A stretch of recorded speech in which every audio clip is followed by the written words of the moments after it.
Lauren Mitchell stood at the entrance of the Galactic Defense Academy and felt her heart pound in her chest like a drum that would not stop. The massive structure floated in orbit around Zentara Prime and stretched across the black void of space, like a giant metal fortress.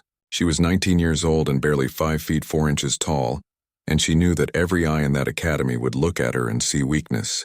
The year was 2347 and humanity had only joined the Galactic Coalition 15 years ago, and in that short time the galaxy had made one thing very clear to every human who dared to dream of military service. Humans were the weakest species in the known universe. She walked through the main corridor and saw them all around her.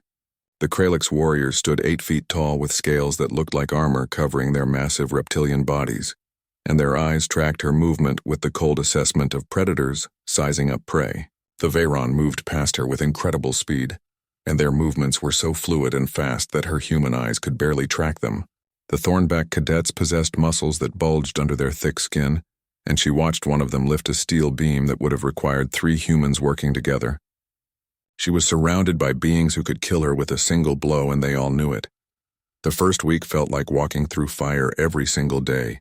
Physical training began at dawn, and the obstacle course stretched across a field designed for species with strength and speed that humans simply did not possess. Lauren ran until her lungs burned and her legs felt like they would collapse under her, and still she finished last every single time. The walls were too high for her to climb without struggling, and the gaps were too wide for her to jump without fear, and the weights were too heavy for her to lift without her arms shaking. She heard them laughing behind her, and the sound cut deeper than any blade ever could. Vecthar was the worst of them all.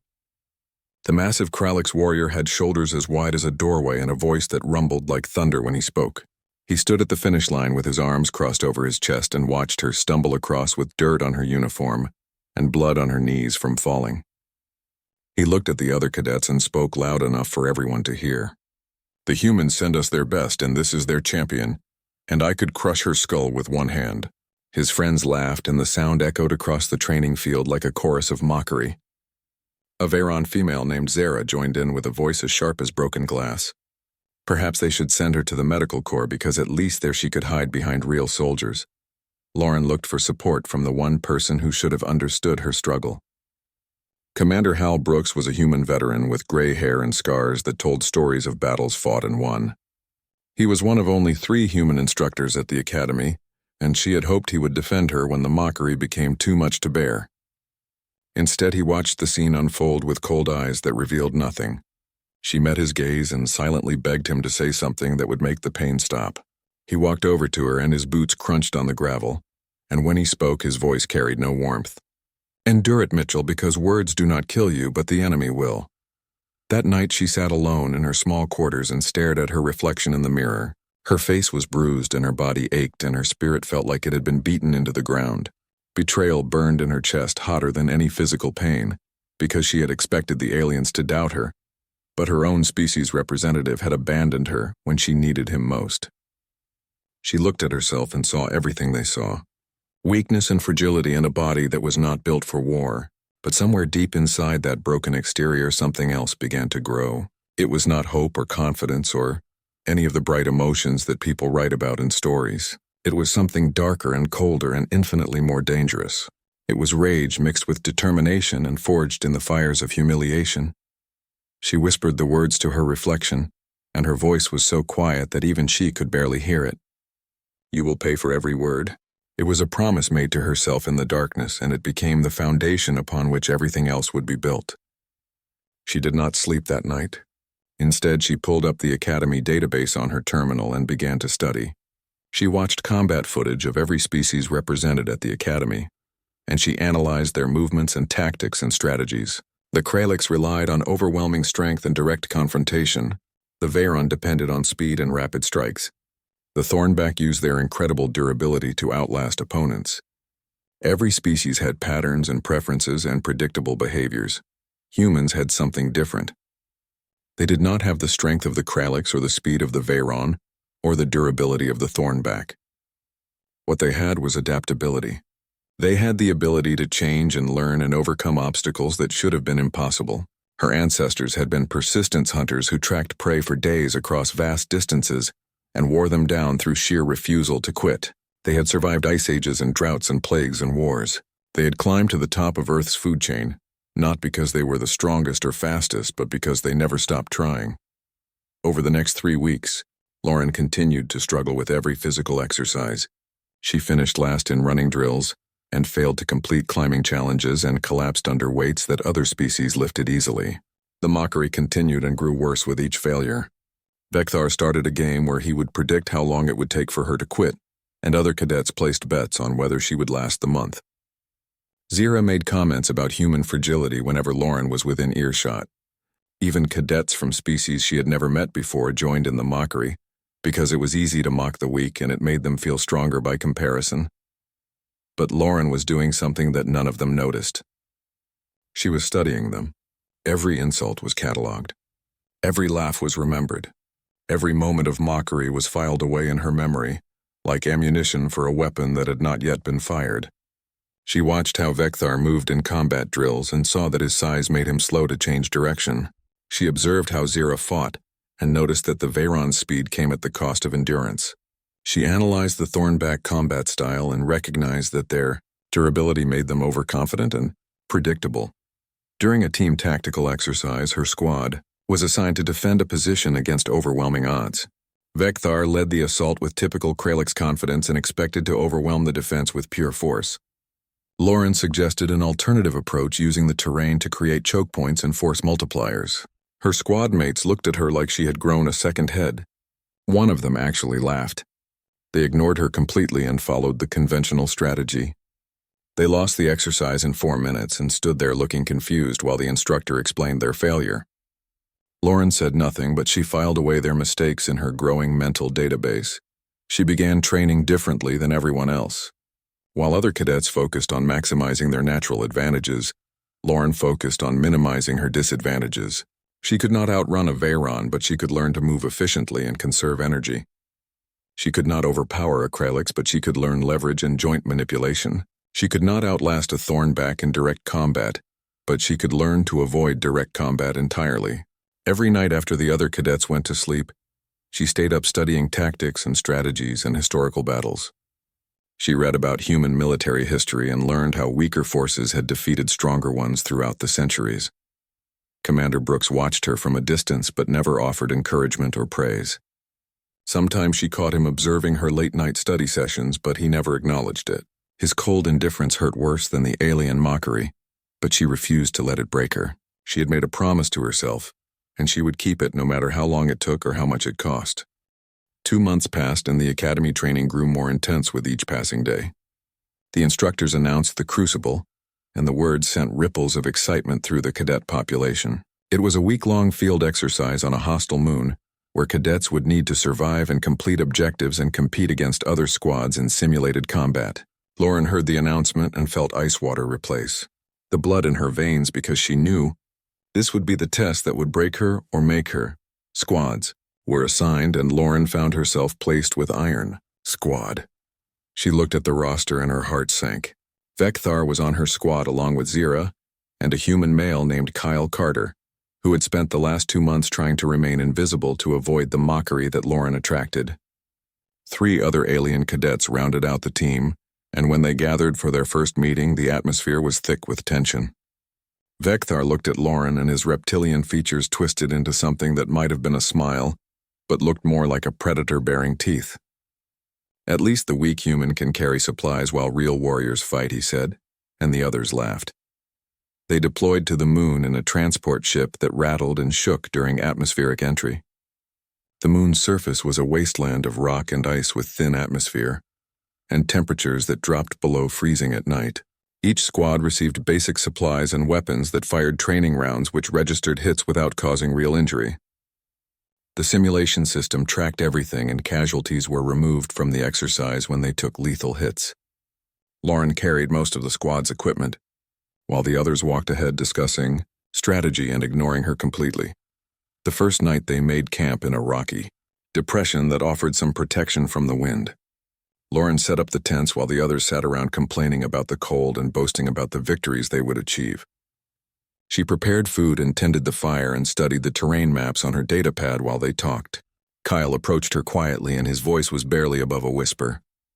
"You should stand up to them," he said. Lauren looked up at him and her eyes were hard as stone. "Not yet," she replied. The squad's first objective required securing a communications relay on a mountain ridge. Vekthar gathered everyone and laid out his plan with the confidence of someone who had never known real defeat. "We charge up the mountain and overwhelm any opposition with superior firepower," he announced. Lauren noticed something on the topographical map and spoke up. "There is a canyon approach that provides cover and removes the high ground advantage from defenders," she said. Vekthar turned on her and his eyes blazed with anger. "Silence, human, because warriors are speaking," he growled. They followed his plan exactly as he described it. They moved up the mountain in a direct assault with weapons ready and confidence high. Halfway up the slope, the enemy squad opened fire from concealed positions.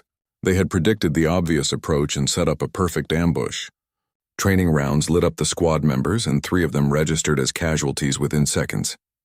The simulation system removed them from play, and they had to sit on the ground watching while the rest of the squad retreated in chaos. They failed the objective completely and utterly. That night, Vekthar blamed Lauren for the failure. "You should have scouted ahead faster because your weakness cost us victory," he said while pointing a clawed finger at her face. The other squad members nodded in agreement, because it was easier to blame the weak link than to admit their own mistakes. The instructor AI monitoring the exercise said nothing and merely logged the failure in its database. Lauren sat apart from the group and stared into the fire and said nothing at all. 3 days into the crucible, exhaustion began to affect everyone. The alien cadets, despite their physical advantages, started to falter under the sustained stress. Their bodies were built for short bursts of maximum performance, but the constant movement and lack of sleep and limited food began taking a toll. Vekthar's movements became slower and his reactions dulled. Zira's legendary speed faded as her energy reserves depleted. The Thornback cadet who had seemed invincible on day 1 now stumbled over rocks and struggled to keep pace. Lauren maintained her steady pace. Her human physiology was built for endurance rather than explosive power. Her ancestors had evolved to chase prey across vast distances and outlast animals that were faster and stronger. While she had finished last in every sprint at the academy, she could maintain a sustainable pace for hours or days without stopping. The other cadets began to notice that while they were collapsing from exhaustion, the weak human was still moving forward. On the 4th day during a forced march, Zira collapsed. The Veyron female had been running on fumes for hours and her body finally gave out. She hit the ground hard and did not get back up. The squad stopped and looked at each other, uncertain what to do. Lauren walked over and knelt beside Zira. She pulled out her water ration and held it to the Veyron's lips. "Drink," she said quietly. Zira's pride flared and she tried to push the water away. "I do not need help from a human," she hissed. Lauren's expression did not change. "Then fall behind because I am moving forward," she said and stood up and started walking. Zira stared after her for a long moment. Something in Lauren's tone had been different. It was not pleading or desperate or seeking approval. It was simply stating fact. Lauren was moving forward and anyone who wanted to keep up could follow, and anyone who did not would be left behind. Zira struggled to her feet and took the water and drank and followed. That night, Commander Brooks appeared at their camp via hologram transmission. His image flickered above the communication device and his face was stern. "Iron Squad, you are currently ranked last because every other squad has completed at least 3 objectives and you have completed 0, he announced. Vekthar stood at attention. "Commander, we have been hampered by the weak links in our squad," he said. Brooks looked at Lauren and then back at Vekthar. "Then eliminate your weak links, cadet, because you must adapt or fail, and that is the lesson," he said and disconnected. After the transmission ended, Vekthar approached Lauren. The massive Kralix warrior towered over her and his shadow fell across her like a dark blanket. "Perhaps it is time you conveniently suffered an injury and withdrew from the exercise," he said, and his voice carried a clear threat. Lauren looked up at him and met his eyes directly. What he saw there made him pause. There was no fear in her gaze, no submission, no weakness. There was something cold and calculating and utterly inhuman in its intensity. "No," she said simply. Lauren stood and walked to the center of camp. She spread out the terrain map and began marking positions with deliberate precision. "We are approaching this wrong," she said, and her voice carried clearly despite its quiet tone. "Every squad is competing for the obvious high-value objectives, and they are spending resources fighting each other, while the objectives that require patience and strategy are being ignored. She pointed to a series of markers deep in hostile territory. These are worth triple points because everyone assumes they are too difficult, but they are difficult for Kralix and Veyron tactics, and not for human tactics. Kyle leaned in and looked at the map with interest. "What are you thinking?" he asked. "We stop trying to outfight everyone and we start outthinking them," Lauren replied. "We use stealth and misdirection and patience. We hit objectives when everyone else is exhausted from fighting each other." Vekthar laughed and the sound was like rocks grinding together. "Coward tactics," he said with contempt. "Winning tactics," Lauren corrected, and her eyes never left his. "You can mock me when we are ranked last at the end of the crucible, or you can follow my lead and finish first." The squad members looked at each other. They were desperate, and desperate soldiers would try anything, even if it meant following the weak human they had mocked for months. Vekthar stared at Lauren for a long moment and something shifted in his expression. He nodded slowly. "We follow your plan, Mitchell, but if it fails I will personally recommend your dismissal from the academy." Lauren did not flinch. "Fair enough," she said. Dawn broke over the hostile moon and Lauren led her squad through terrain that other teams avoided. She moved through a toxic marsh where the ground was soft and treacherous, and every step required careful placement. The Kralix with their heavy bodies would have sunk into the mud. The Veyron with their impatience would have rushed ahead and triggered hidden sinkholes. But Lauren moved with deliberate care and mapped a path through the danger. The squad followed in single file and trusted her judgment because they had no better options. They reached an unmolested high-value objective before midday. It was a sensor array that needed repairs and then required defending for 6 continuous hours.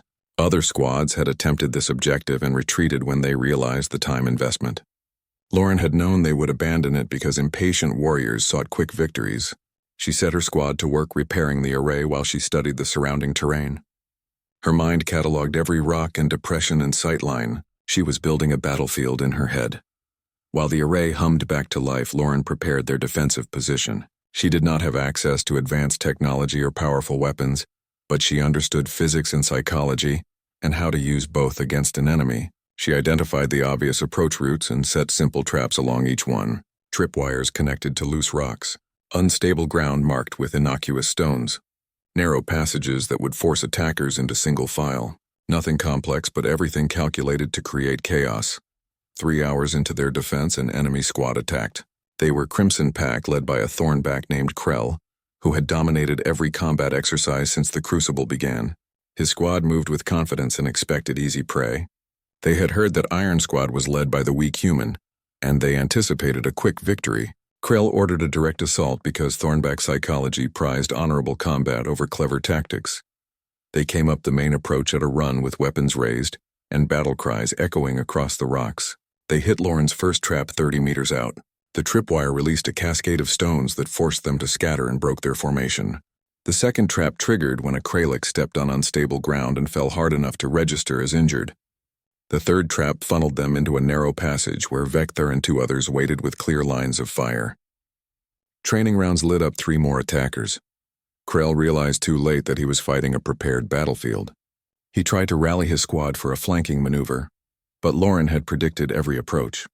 She had studied Thornback combat doctrine and knew they would attempt to salvage honor through direct confrontation. She positioned Kyle and Zira exactly where the flank would emerge, and they caught Crimson Pack in crossfire. Krell himself charged directly at Lauren's position, because Thornback warriors believed in defeating enemy leaders personally. He found himself running through a section of ground that Lauren had deliberately weakened. The surface gave way and he fell into a pit that registered him as critically injured and removed him from combat. Crimson Pack retreated in disarray. Iron Squad completed the objective without losing a single member. The Academy instructors monitoring the exercise logged the engagement and word began to spread through the other squads. The last place squad had just defeated the first place squad using tactics no one had anticipated. Lauren gathered her team and checked each member for injuries. "Good work," she said simply, and began preparing to move to their next objective. Over the next 2 days, Iron Squad completed 3 more objectives. Lauren used a flash flood created by breaking a natural ice dam to flush an enemy squad from a fortified position without firing a single shot. She negotiated a temporary alliance with another struggling squad to accomplish a shared objective, then dissolved the partnership before the other team could consider betrayal. She led a night raid on a supply cash that every other squad had deemed too well, defended and secured enough resources to sustain her team for the remainder of the exercise. By day 6 of the Crucible Iron Squad had climbed to 3rd place in overall rankings. The improvement was unprecedented in Academy history. Cadets who had mocked Lauren now studied her tactics. Instructors who had dismissed humans as too weak began reviewing footage of her operations. Vekthar, who had threatened to crush her skull, now followed her orders without question. He approached her one evening while they prepared camp, and his voice carried genuine curiosity. "How did you know all this would work?" he asked. Lauren looked up from the map she was studying. "I did not know," she admitted. "But I knew the standard approaches would not work. Humans do not have the luxury of overwhelming advantages. We had to learn to think around problems." Vekthar was quiet for a moment. "You have taught me something valuable, Mitchell. Strength is useful, but adaptability is essential." Lauren nodded but said nothing more because words were less important than actions. The final challenge of the Crucible was announced on the morning of Day 7. King of the Hill.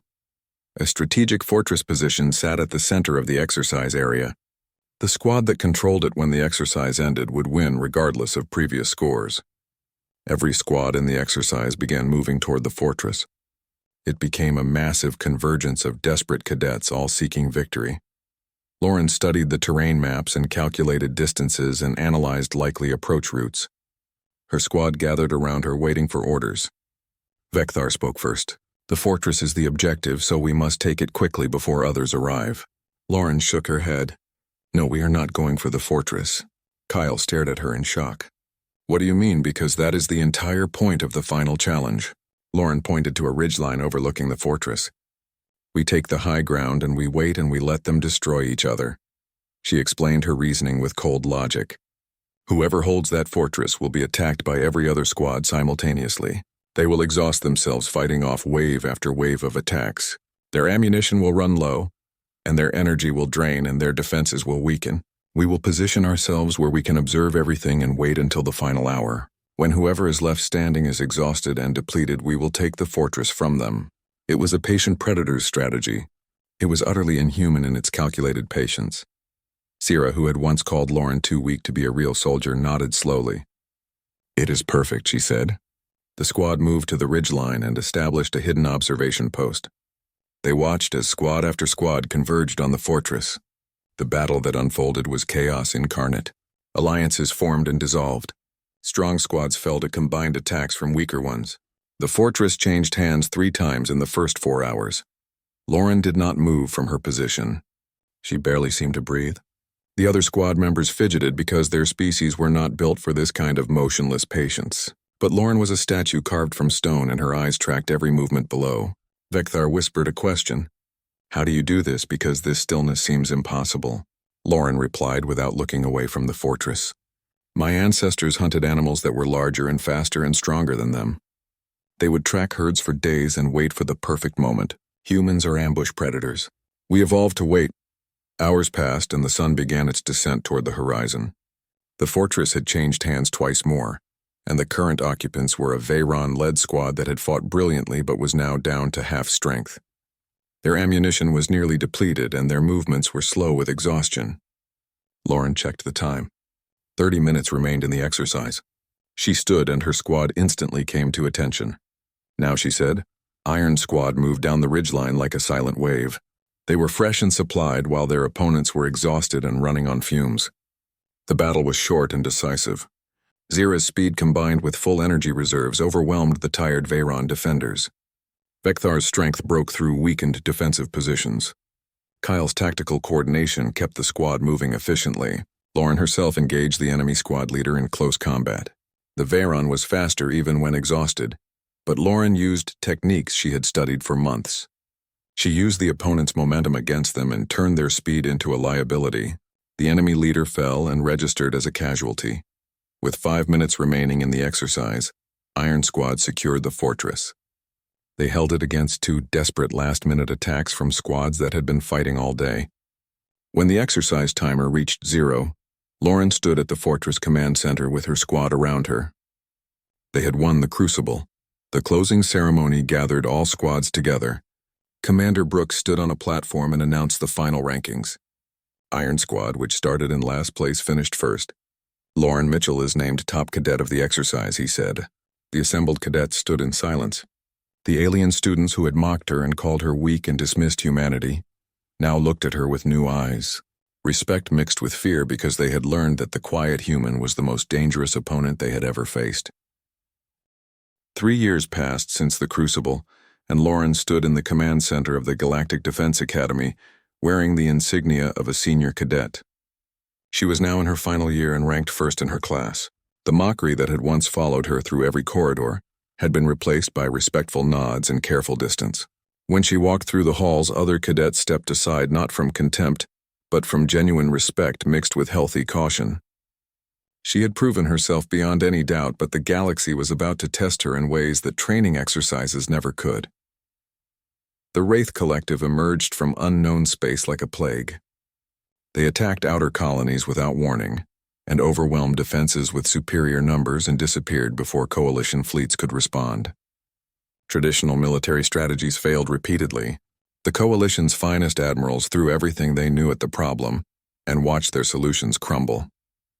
Desperation spread through military command like wildfire. The Academy's Commandant Admiral Kresh summoned the top 20 cadets for a special assignment that would change everything. Lauren entered the briefing room alongside 19 other cadets who represented the best their species had to offer. Vekthar was there, and had become a respected tactical student who no longer saw Lauren as weak but as someone worthy of his full respect. Zira attended as well, and the former mocker had transformed into Lauren's closest friend. Kyle had specialized in intelligence analysis, and his skills had grown sharp under pressure. But there was one new face that made Lauren's instincts trigger warning signals. Cadet Derek Stone stood near the front of the group with perfect posture and a confident smile. He was human and tall and charismatic, and had arrived at the Academy 2 years after Lauren. He had used humanity's newfound respect to advance his career without putting in the real work. He approached Lauren before the briefing began. "Nice to see another human making it this far," he said smoothly. "Maybe we should collaborate and show them human solidarity." Lauren looked at him and saw through his facade immediately. "I work based on merit and not species," she replied coldly. Stone's smile remained, but his eyes hardened. "Careful, Mitchell, because you might have impressed them with tricks at the Crucible, but this is real warfare. Maybe it is time to let someone with actual leadership experience take the lead." Lauren turned away without responding because she had learned that some people were not worth the energy of argument. The briefing began, and Admiral Kresh explained the situation with grim efficiency. The Wraith attacks were accelerating and colonies were falling, and the Coalition needed new strategies desperately. The assignment was clear. Each cadet would command a simulated defense fleet against Wraith attacks using real military data. They had 2 hours to analyze patterns and prepare defensive strategies. The simulation would then run in real time. The cadet who developed the best strategy would be fast-tracked to officer rank and assigned to the Coalition War Council. The pressure was immense, but Lauren felt calm settle over her like a familiar cloak. This was what she had been preparing for since that first night when she whispered her promise. Lauren dove into the data with total focus. She studied attack patterns and fleet movements and resource distribution. Other cadets saw random raids, but Lauren saw something deeper. The Wraith struck systems with specific characteristics: isolated locations, resource-rich environments, minimal civilian presence. They were not random raiders. They were systematically harvesting what they needed. But more importantly, their withdrawal patterns showed slight variations that others dismissed as meaningless noise. Lauren recognized them as intelligence gathering. They were testing coalition response times and learning fleet deployment patterns. She whispered to herself as understanding crystallized. "They are learning. They are studying us." Every defensive battle was teaching the Wraith more about coalition capabilities.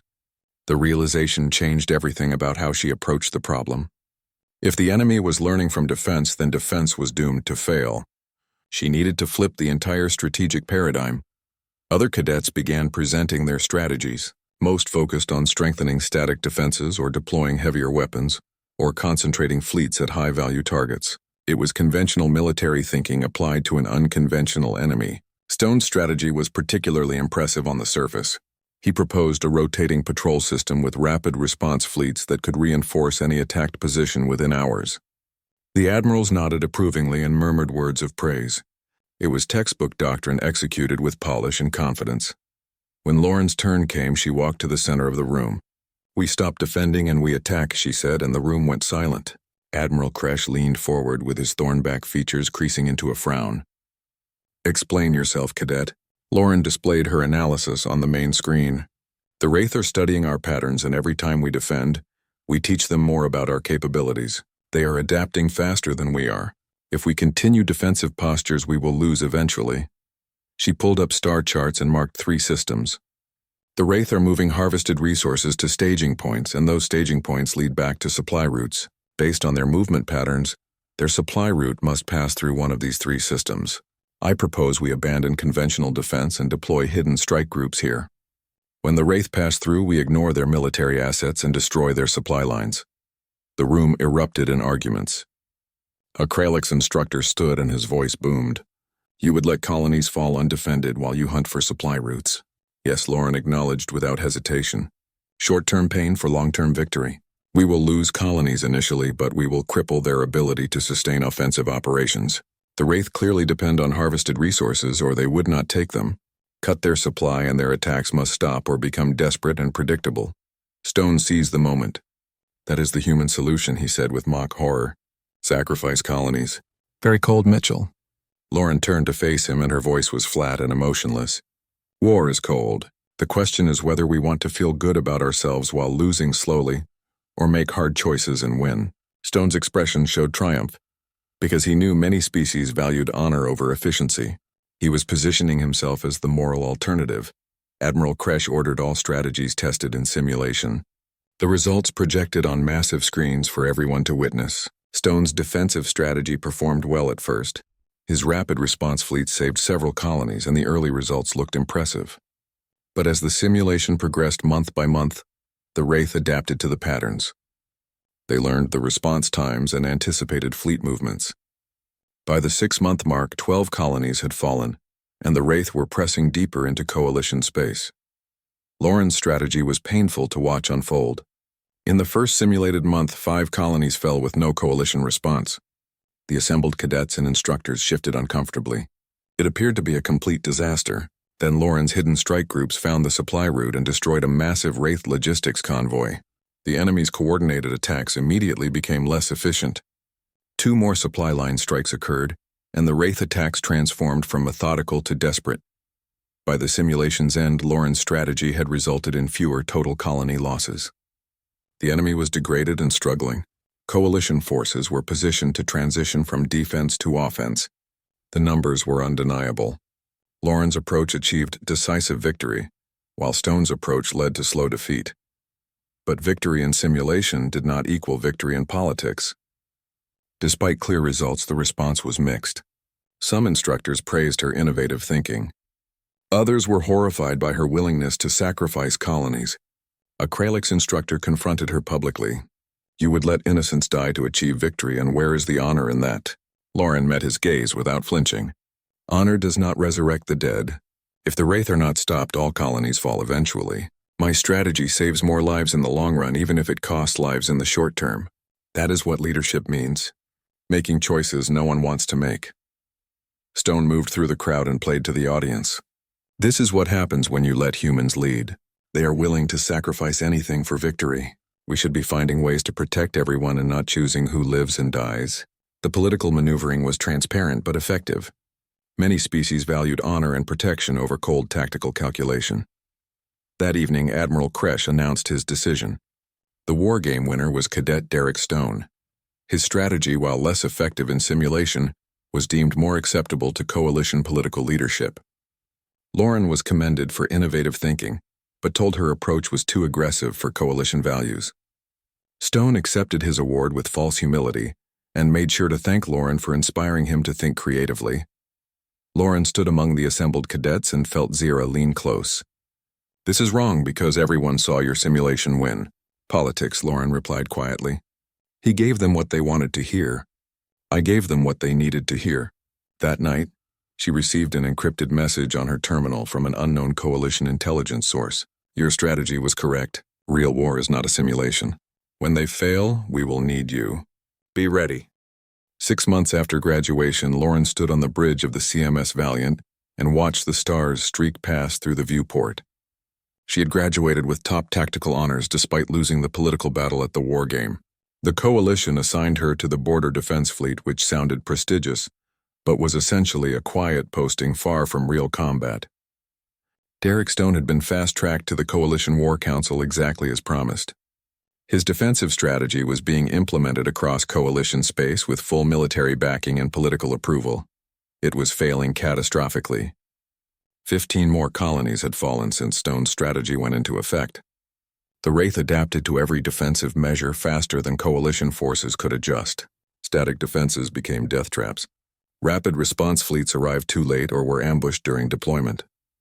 The enemy was learning and evolving, and the Coalition was bleeding territory with each passing week. Lauren watched the casualty reports and felt no satisfaction in being proven right, because people were dying while politicians protected their pride.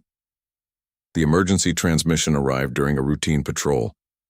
The Wraith had launched their largest offensive yet, a coordinated strike against the Stellar Junction, which was a critical hub system where 7 major space lanes converged. If it fell, the Coalition's core worlds would be exposed to direct attack. Every available ship was being called to defend the junction. The Valiant received orders to join the defense fleet immediately.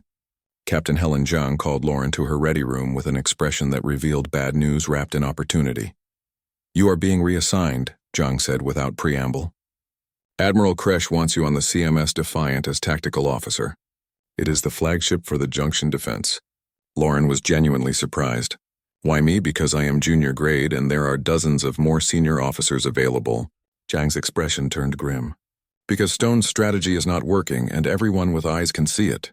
Kresh will not admit failure publicly, but he is pulling strings to get officers with unconventional thinking into key positions. You made an impression with that war game even if they did not like your conclusions." The CMS Defiant was a Kralix-designed battlecruiser and one of the most powerful warships in the Coalition fleet.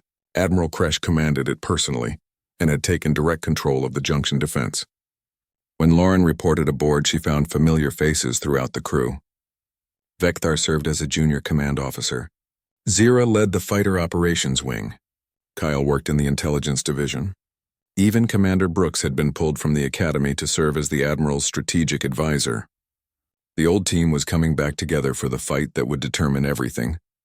Derek Stone was also present. He held the position of chief tactical advisor, and his expression turned sour when he saw Lauren enter the bridge. "Mitchell," he said loud enough for others to hear, "I suppose they brought you in case they need someone to run errands." Lauren ignored him completely and moved to her assigned station. But she caught Commander Brooks watching her and he gave the slightest nod. There was a plan unfolding beneath the surface and she was part of it, whether Stone realized it or not. The Wraith fleet arrived with overwhelming force. 300 ships materialized at the edge of the system in a coordinated jump that demonstrated sophisticated planning. It was more ships than the Coalition had ever seen them deploy in a single engagement. Admiral Kresh ordered the defense fleet into Stone's carefully designed defensive formation. Layered shields protected key positions. Concentrated firepower zones created killing fields. Rapid response reserves waited to plug any gaps. It was textbook military doctrine executed with precision. The Wraith tore through it in 40 minutes. They had studied these exact tactics for months across dozens of battles.